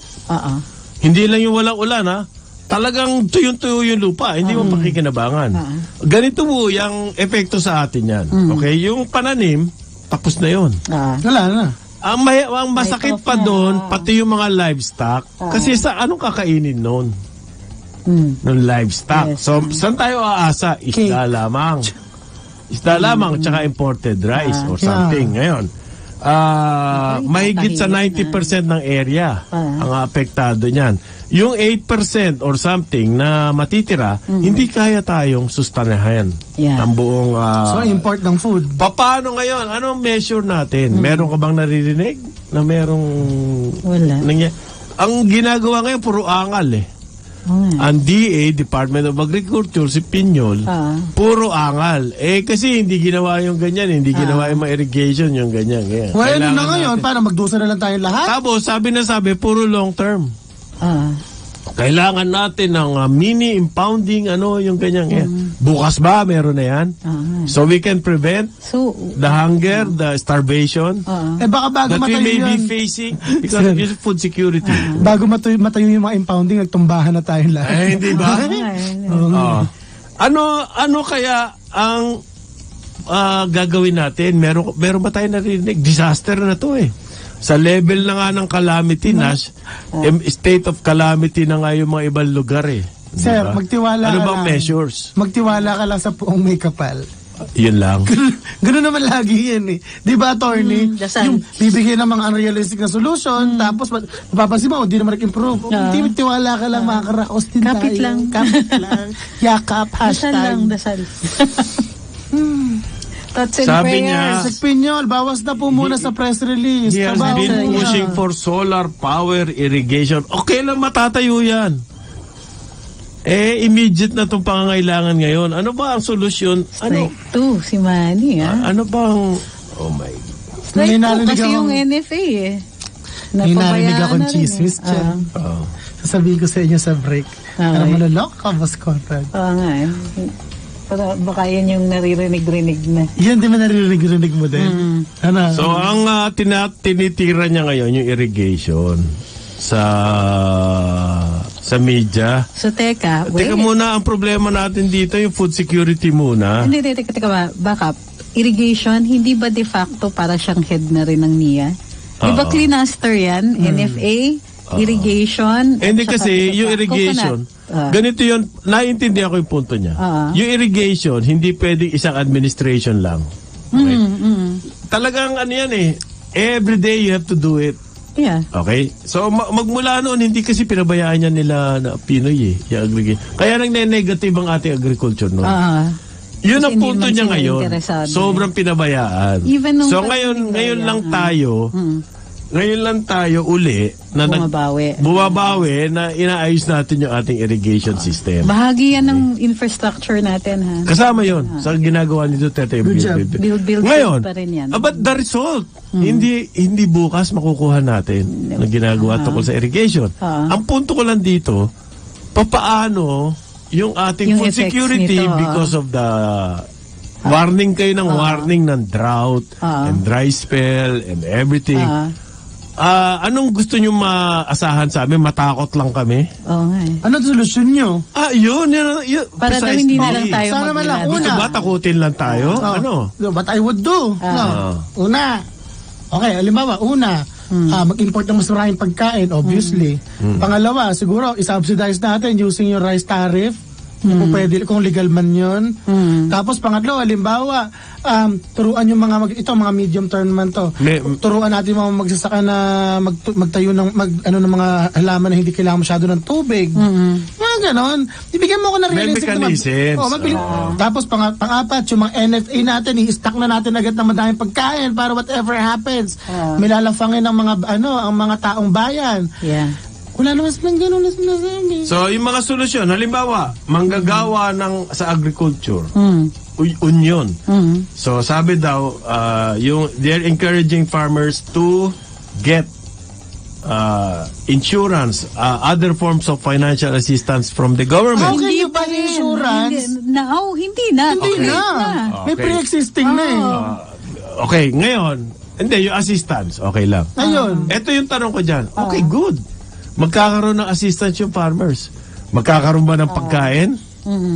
Magkakaroon ba? Binigyan ng gobyerno ng pera. Farmer, ayan. Meron ka ng assistance. Saan ka bibili ng pagkain kung wala kayong mabili doon sa buong paligid nyo? May isa pang issue si Asan ang ating master plan? Pero sinadjust ba niya na kumuha ng insurance? Sinabi nila kumuha daw ng insurance at financial assistance sa government. Yan, so, ibig sabihin, kailangan kumita. Yeah. Ganon. Paano yung life Bakit ganon ang mga ating solusyon? Bakit ganon? Ang problema natin dito, pangkalahatan. Lahat tayo... Immediate at lahat tayo apektado. At lahat tayo magiging apektado. Di ba nga ang primary driver nung runaway skyrocketing hyper-ultra-magnetic inflation? Wow. Sobrang lala nun. Hindi, quoting the Liberal Party. Food prices. Diba? So kung mag-El Nino ngayon, kulang ng supply o supply-demand price, diba? Magmamahal. So babalik na naman bibigay nyo naman ba ng batong ipupukpok sa ulo nyo? Diba, attorney? Well, ang isang dyan is yung mabuti na naman yung manok, halimbawa, imported yung feeds niyan Well, a big portion of it. Yes. At least, yung corn, imported. So, maaaring may manok pa tayo. Pero ang production natin ng manok hindi ganun kalaki. Rice imported na rin. Augmented dyan by fish, by vegetables and everything.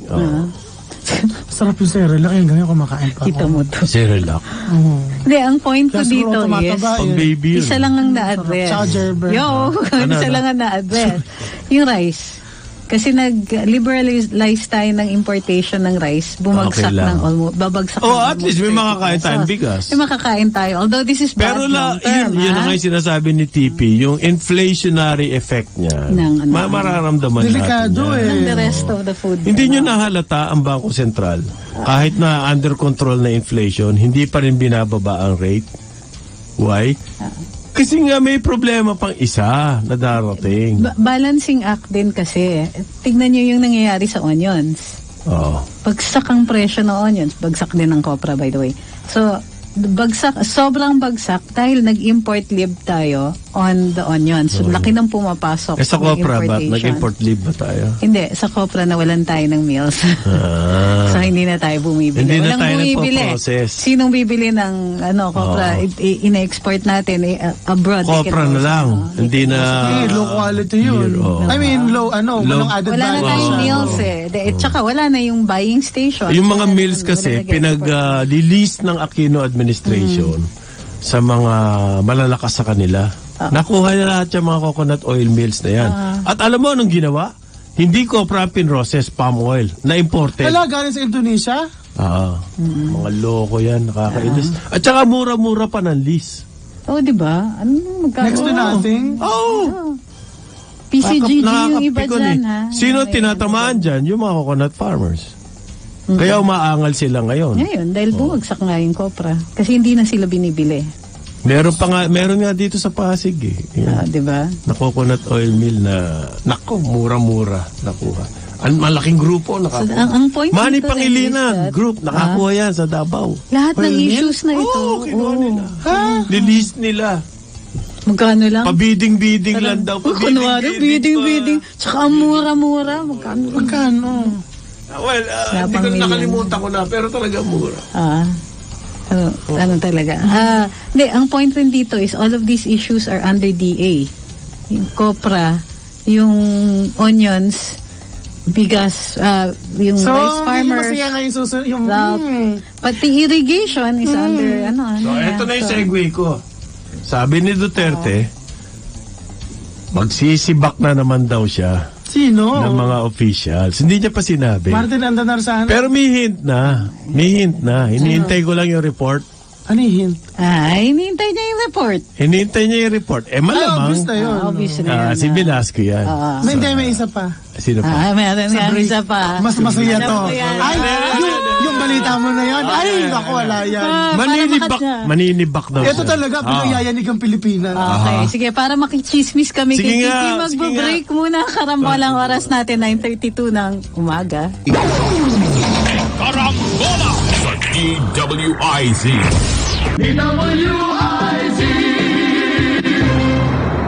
Balikan natin ang ating mga karambulista at ang programa Karambola sa DWIZ. Karambola, karambola, tuwing umaga. Karambola. Babalik ang karambola sa kasama pa rin sa impilan si Conrad Banal. Archie Nieto, also known as Thinking Pinoy. Ako po si Trixie Cruz Angeles. Parang pasingit. Ako yung sinare ko yung, kasi may nag-viral kahapon na video na Arabo, na ginagaya yung sundot-sundot ni Marojas, yung gumaganong-ganon si Marojas sa EDSA. Yung parang traffic pero invento lang niya yung hand sign. Parang butchikik ni Aisa. Ay, parang duck. Ginawa sa Dubai. Ngayon, nag-viral siya, tapos sinare ko sa page ko. Tapos may mga nag-comment, parang first two comments, parang sinabi, apektado ba si Marjan? Ano naman, parang igit ka lang, gano'n. Binabantayan. Tapos sinare ko kung sino yung nag-comment. Ang friends niya, parang 200 lang, mababa yun. Para sa isang bag. Ikaw kasi, Boss Conrad, sa pamilya pa lang kung 100 friends ka lang, excuse ka, matanda ka normal yun At saka bago yung account niya. Masakit naman magsalita nito. Hindi yung mga matanda kasi, pag sinabi mong friends at saka hindi naman ako nagpe-Facebook talaga. Friends lang talaga. Alam mo yun? Sabi kasi, hindi ganun kalalim yung dealing namin. Kaya mag 200 friends ka, medyo fishy na. Ito pa, it gets worse.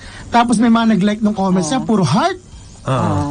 Puro mga 50 friends, 80 friends, makagagawa lang ng mga account. Tapos sinabi ko, buhay na naman kaya ang Online Warriors? Kasi ganyan sir, nung March 2016, nagsulat ako ng ang title po ng article ay Rojas has his own internet army. Ganon. Kasi nga, inaatake yung mga Duterte supporters na meron daw troll farm. Ito si Rojas, ito documented eh. Kasi po, ito po, noon pong panahon na nag-poll ang Rappler daw para sa presidential balls, tapos may nandaya daw kasi may unusual na influx ng mga boto. Tapos parang isang go lang, hindi man lang spread out yung influx. Ngayon, dahil research ako, nag-stumble ako dun sa isang organization sa Facebook. Isang organization na may Facebook page na ang pangalan ay Mamamayan, Alyansang Reforma. MAR. Corny, pero sige. Na nag-mention po na isang grupo na ang tawag ay MAR Online Warriors. So, mamayang Alyansang Reforma Online Warriors. Ang isa, yun pong mga nagpo-post po about it, may isang Facebook user, a certain Loloy Impuesto. Tapos pinapakita po rito, training daw sila. Ito po picture po ito ng isang classroom. Tapos nakasuot sila ng yung usual na dilaw na 2016 pa to usual na dilaw na mga t-shirt na yung in fairness maganda. Blue collar and Batch 16-05 Seminar of MAR Online Warriors with Anthony Rojas and Mr. Erlo Bornales and Loloy Impuesto. So may training sila. Tapos sa Cubao pa. O diba? Ganda. Hindi naman sila halata masyado. Tapos ang nagki-claim po na training. Tapos ang nagki-claim po ang nagki-claim po na kanilang parang Secretary General ay a certain Anthony Rojas. Ngayon, eto pa 16-03 na naman. Ganito po apparently 16 baka yun yung year. Kasi 2016 to Kasi kanina 16-05. Okay. Ngayon 16-03. So we know at least 5 batches ng mga trainees. Tapos po, a little later pa, meron pang na-discovery ako, nakakaloka. Meron pa silang Online Warrior Youth Corps. Para Hitler, Para Hitler. Para Hitler. Ito pa, meron Hitler Youth. Youth. Brown shirt, diba? Brown shirt. Ito, Anthony Rojas, February 21, 2016. Geotag po yung picture at Aurora Tower, Araneta Center. Uy! Ito yung title. Mamamayan, Alyansang Reforma Youth Corps being trained by Sir Padjo as online warriors. Okay. So sabi ko,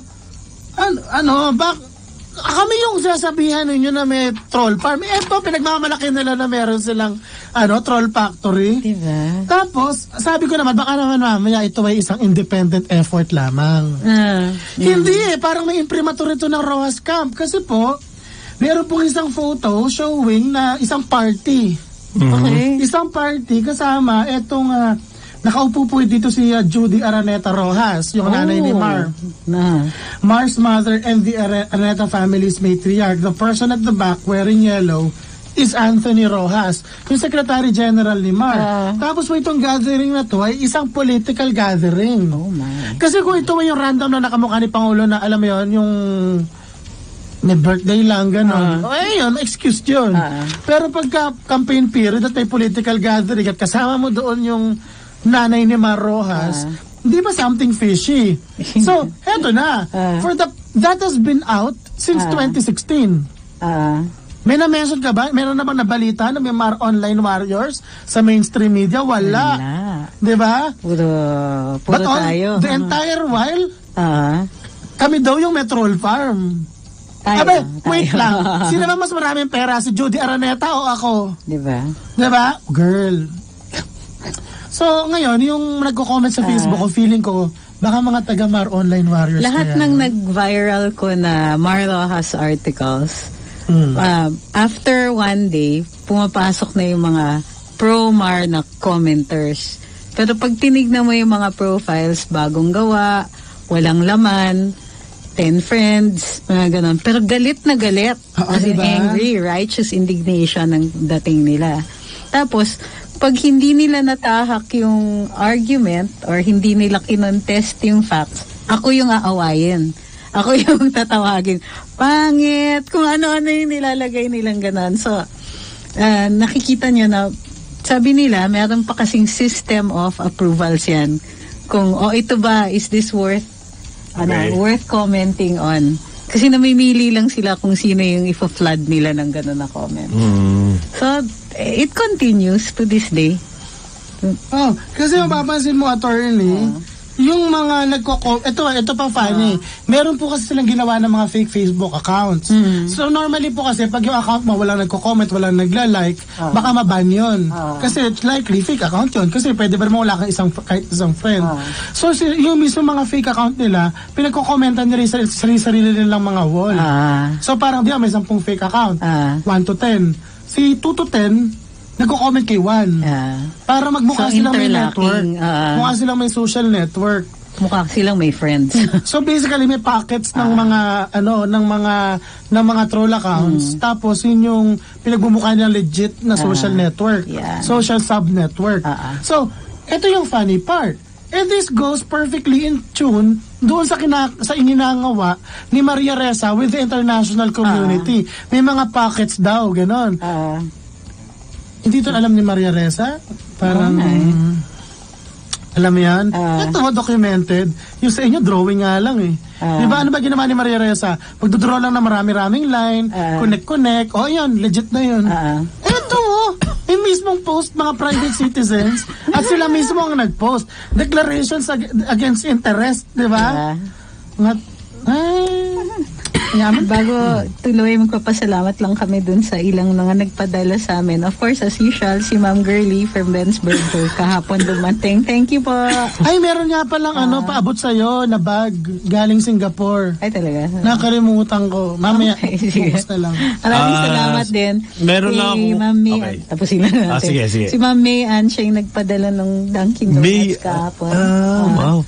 Thank you, Salamat po. May nagpadala sa atin ng mami kahapon. Yun, si Ma'am Abby and June na from Chicago, si Ma'am Rosalita Shimizo. Yun. Ano may pangalan nung anak ni Chairman Abalos? Girlie. Maraming salamat po kay Chairman Abalos at ang anak niyang si Girlie for sending the Benz Burger yesterday.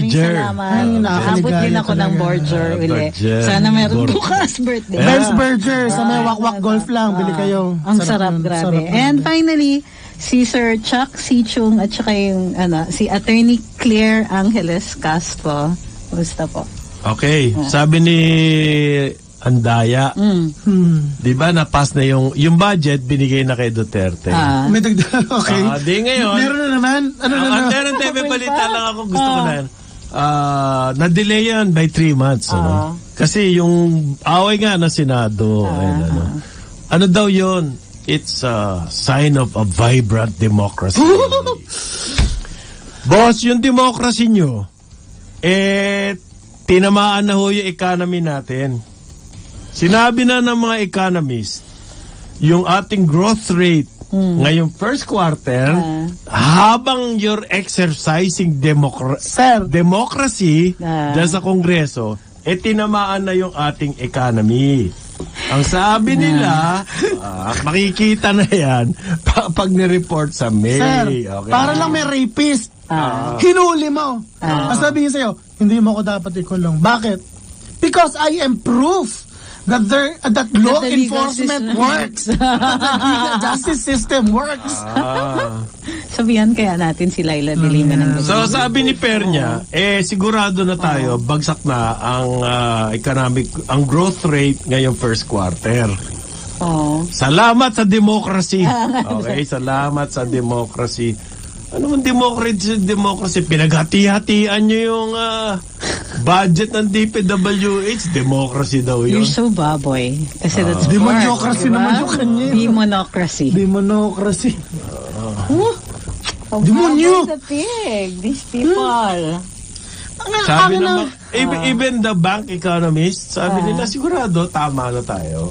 May tama na sigurado yan. Alam mo, there's a part of me that kind of, I don't agree. I vehemently disagree with what Andaya did. Pero there's a small part of me I kind of understand his motivations.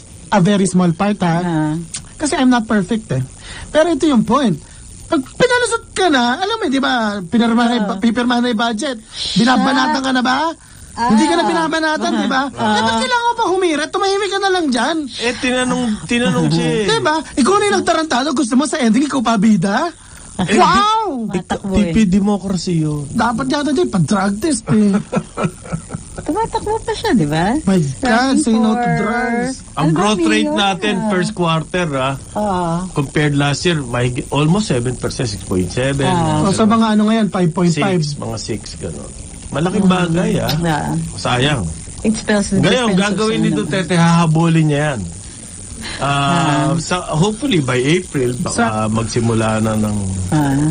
Sabi ni Delia. Umaangal din si Pacquiao dahil sa budget na yan, nadidelay yung mga sports facilities na kailangan natin sa November na. Sa November na yan, Southeast Asia. Naku, habulin natin yan. Habulin yan. Habulin. Sabi po ni Delia Abiao, sino raw ba yung sisibakin?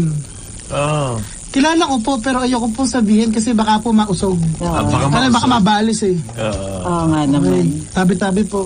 Marami sisibakin sa totoo lang. Pero ito yung Kasi after the elections, ang balita ko, no? Meron talagang mga Heads will roll. merong tinatawag yan na revamp. Kung ilan man doon, hindi natin alam. Ayan, Sana yung mga incompetents, no? Magkakaroon yan sigurado. Badoy, sana. Third na second half na ng kanyang administrasyon. Yung effort niya sa Quran. Mahigit 30 na pala sinibak dito. Oo. Na matataas Hindi yung mga ordinaryong 30. Hindi, mas interesado kasi ko yung... Hindi kasi sa totoo lang, sir, may mga sinibak siya, maraming undersecretary.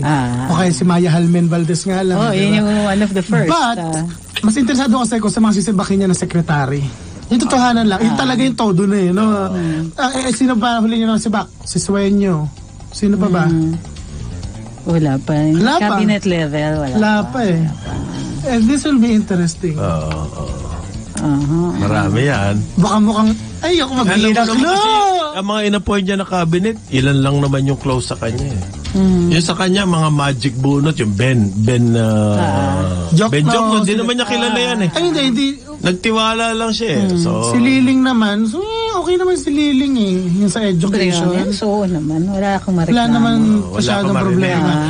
Si Duque, medyo may naririnig ka. Marami. Ako naman, kung gusto nyo lang naman kasi Pangulo ng boto sa Pangasinan, wag na si Duque. Sa Espino ka na lang, mas marami kontrol yun. Di ba? Totoo lang. Espino na. Hindi ko magkapaka-practical. Hindi ko alam kung sino yung masama tao sa dalawa. Politika lang kung politika lang. Espino ka na. Ano ba naman hatak ni Duque? Yung mga constituents niya nag-aaral pa. Di ba? Oh my God, I hate drugs. So ano pa yung mga si Mato, maganda record. Si Mato. High pointer. In fairness, si Mark Villar. High pointer din, In Fairview. May pagka-cabinet level si Vince Dizon. Okay rin si Vince Dizon. Okay. Ay, nako. Yung worry, sinasabi nila kasi yung sports facility. Baka hindi matapos. Kasi ang main sports facility na doon sa Clark, pinuntahan ko, matatapos. I assure you. Tapos, grabe, ang ganda. Designed by Filipinos, Yung swimming pool na may diving pa, yung ganong world class lahat. High-tech na. At accredited na ng swimming body. Yan ang Olympic swimming. Yun dun sa track, ganun din. Dapat magaling tayo sa swimming at saka diving. Hindi ba? Paligid tayo. Nagsalita natin Shokoy dito. Nagsalita si Ramon Ang. Karawe, di ba? Baka daw hindi matuloy yung SEA Games, como raw wala tayong datong. Sagutin na rin sa Miguel. Sabi niya. Diba? Kami nang bahala. Kahapon lang sabi, wala nang usap-usapan ng pera. National pride to Tama, diba? Ay, mag-ano pa ba tayo dyan? Sabi nung iba. May naririnig ka bang ganyan sa Ayala? Just academic. Sabi kasi ni Cayetano, siya ang chairman ng organizing bilang DFA dati. Okay, siya namamahala. This will be the best. SEA Games. Ang gaganda ng facilities. Alam niyo yung main, yung simula. Yung simula kasi yung opening. Ang daming tao niyan no? Gagawin niya doon sa Philippine Arena. Doon sa Bulacan. Pero yung mga events, halimbawa, track and field doon sa Clark and swimming doon sa Clark. Yung football, dito yan sa Manila, sa Rizal Memorial. Tsaka basketball. Kasi matao yan Yeah. Okay? volleyball. Dito yan sa Manila. Iba-ibang venue yun. Okay? Pero yung main venue talaga na pinaganda natin, yung track and field, yaan ang ano Yan na, kumbaga, yan ang sentro ng mga games, yung track and field. Kaya ang ganda nung I promise you, matutuwa kayo. May mga bumabanat nga sa San Miguel daw, kailangan lang niya ng favor, yabang naman. Sinabi ko, ito yung point Businesses, by definition, they have to make profits, diba? That's how they were created. Itong si Ramon Ang, pwede man niya hindi gawin yun Diba? Kumbaga, gumawa lang siya ng sakit ng ulo for himself Diba? Totoo naman yan. But he did it anyway. So, pasalamat na lang tayo. Diyos ko, choosy pa kayo. Hindi nga yung Ayala nga. Wala na games. Yung Ayala magkapatid, they owned up the responsibility sa kapalpakan ng Manila Water. Well, that's good. Pero ako medyo nag-ano din ako sa kanila. Ano ka, parang matindi yung inabot nila. Oo, nabanat, diba? Sabi niya, totoo naman meron din kami pagkukulang. Pero sobrang rare doon na nangyayari yun, Yung maglalabas sila ng statement. Ngayon lang ginawa na Ayala yan. Diba? Ano ka ba? Ngayon lang nangyari They must be feeling the heat. They owned up to they owned up. Talaga namang kapalpakan Hindi ba? So they owned up to their feelings. So naramdaman nila, marami talaga nahirapan. Halimbawa, indirectly owning up to the fact that this was not solely an El Nino phenomenon. Di ba inamin nila, Nung una, El Nino raw, bigla sumami El Nino, wala daw talaga. Tapos nung binasa mo yung statement, parang, kasalanan pala nila. Diba? Di ba nabasa mo? Hindi, kasi nanglalagot to si Duterte. Wala nang explanation. Wala nang explanation. Sabi niya, ganito delikado na rin kasi yung cash cow nila. Pwede ba? Diba? Ayan, wag muna. Pero sign ng democracy yan. Ay, oo naman. How dare you? Diba? Sabi ni Dominguez kasi, what is lost is lost. Wala tayong magagawa doon. Sana raw, hindi pa sabi po ni Alvibal, sana raw hindi pabayaan yung mga venue after SEA Games, sana maayos ang maintenance. Well, if I were the government, what I would do, dun sa mga ginamit na facilities, use them for athletes training. Meron tayong sports events every year, 'di ba? Mga international events. O di gamitin yung for training. Ang alin? Yung mga maiiwan na gamit, yung maiiwan na facilities ng SEA Games. Well, investment nga natin yan for the future. Talagang. Kasi, imagine mo, boss, yung, mga 10 years ago, nagbasa ako ng article somewhere sa isang broadsheet. Ang sabi, yung mga swimmers natin na nagpa-practice sa Rizal, Memorial. Alam mo daw ba, nagkakasugat-sugat sila dahil biyak-biyak yung mga tiles. Aray. Yung mga swimmer natin. Uy, kawawa naman. Yes! Matetanong ka sila. So ngayon ayun ayos na yung facility. Doon sa Clark. At saka meron silang tirahan na malapit. Lalakarin mo lang. Diba? Napakasarap mag-training ng gano'n. May dignidad rin yung mga atleta. Hindi ba? Talagang. Finally. Ang ganda ng mga dorm nila. Tinignan ko. Finally. Ang ganda talaga. Ang ganda ng dorm. Pero ito, bago tayo mag-goodbye. May sarili kang banyo, yung gano'n. Hindi common. Hindi dorm. Ay, Daddy Day. Pangulong Duterte, happy birthday. Happy birthday. Happy birthday uli. So, maraming salamat sa pagsubaybay. Gusto niya raw, matulog. Ako man, ganoon din May fundraiser si Crisette Laureta Chu. Check out yung wall namin, wall ni Crisette. Na-post mo na ba? Hindi pa. Okay. Mamaya ipopost ni TP. For parang fundraising, yung perang mariraise. Will go donate natin sa House of Hope. Yep. Yun po yung grupo ng mga batang may cancer na sinusuportahan ni Pangulo. So, ito na yung birthday gift natin. Isa sa mga birthday gift natin sa Pangulo. Maraming salamat sa pagsubaybay. Antabayan na ng susunod na programa. Yes, Yo Topacio with Doc Chelehana.